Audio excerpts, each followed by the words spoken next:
Okay, dumako na po tayo dito kay Joel is Lord.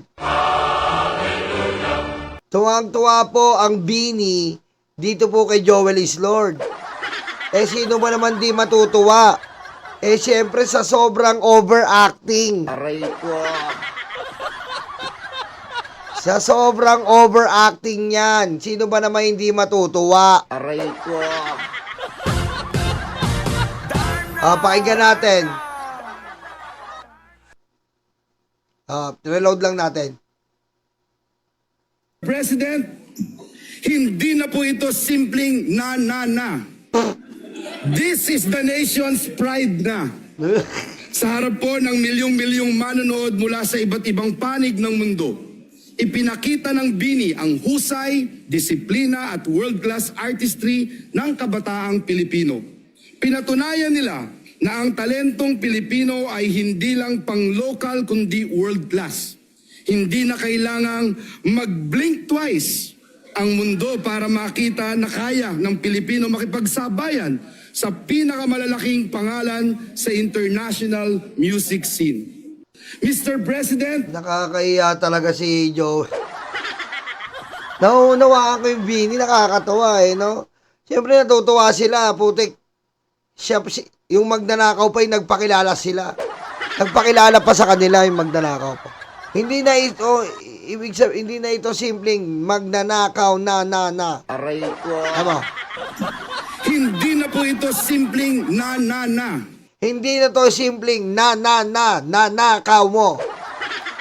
Nanakaw ka.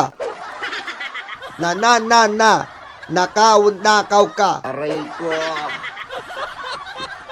Tuwan-tuwa yung Bini, si Malo. Tuwan-tuwa po si Bini Malo. Dahil, syempre, sino ba naman di matutuwa kay Joel is Lord? Aray ko. Sino di ba naman matutuwa dito? Depending din to, parang si Jinggoy. Ha?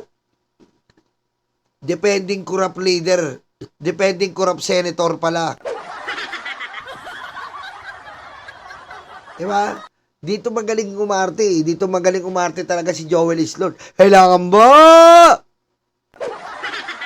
Diba? Dati, umarte. Ngayon, umarte na naman po sa Senateflix. Naamoy-amoy niya pa rin daw hanggang ngayon yung gunpowder. I still smell the gunpowder, Your Honor. Aray ko. Alam nyo, ito na po next week na parating. Marapit na po itong makulong. Ito pong tao na to ay dapat pong makulong. Seryoso po. Dahil itong hayop na to, na kung titignan nyo po, na nauna pa pong nadiskubre ni Lacson, nauna pang nadiskubre ni Lacson, ang problema sa Bulacan, kesa sa doon lumaki, doon nakahimpil na si Joel is Lord. Diba? Mas nauna pa si Lacson nakadiskubre. Walang kwenta po ito. Kaya nga po ngayon, pinoprotesta ito. Pinoprotesta po dahil ito nga po ay kasama sa Department of Education na komite. Ayaw po ng mga tao o iba-iba mga estudyante na ito ang umawak sa Department of Education. Dahil una po sa lahat, magnanakaw po ito. Aray ko. Pangalawa, kasabwat po ito palagi ni Cayetano, ni Chis Escudero, sa mga kademonyo ang ginagawa dyan sa Senado. Aray ko. Diba? Kaya ito pong tao na to, wala pong dapat magtiwala dito sa hayop na to. At ito po nga po ang isang gustong-gusto ko talagang makulong. Dahil sa sobrang over-dramatic actor nito. Siguro, pag-iyakan po, matatalo nito si John Lloyd tsaka si Coco Martin eh. Aray ko. Patayin mo si BBM? No joke.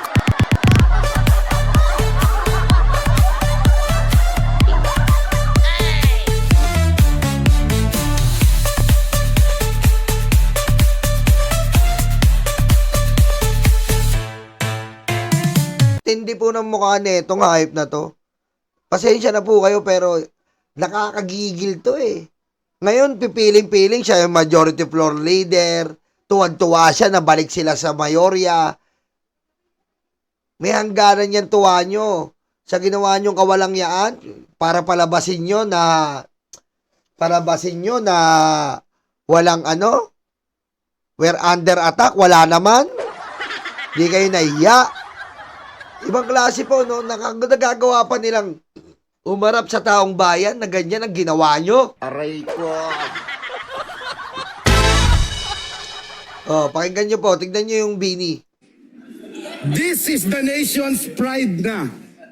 Sa harap po ng milyong-milyong manonood mula sa iba't ibang panig ng mundo, ipinakita ng bini ang husay, disiplina at world-class artistry ng kabataang Pilipino. Pinatunayan nila na ang talentong Pilipino ay Tontawa yung bini, oh. Ano ba naman to? Sabi niya, para may sapak yata to, eh.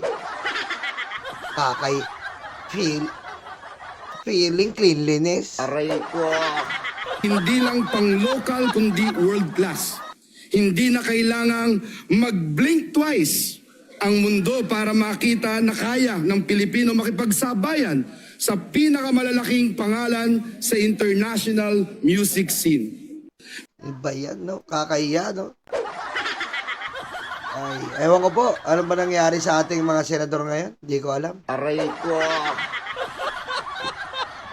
Ay, nako.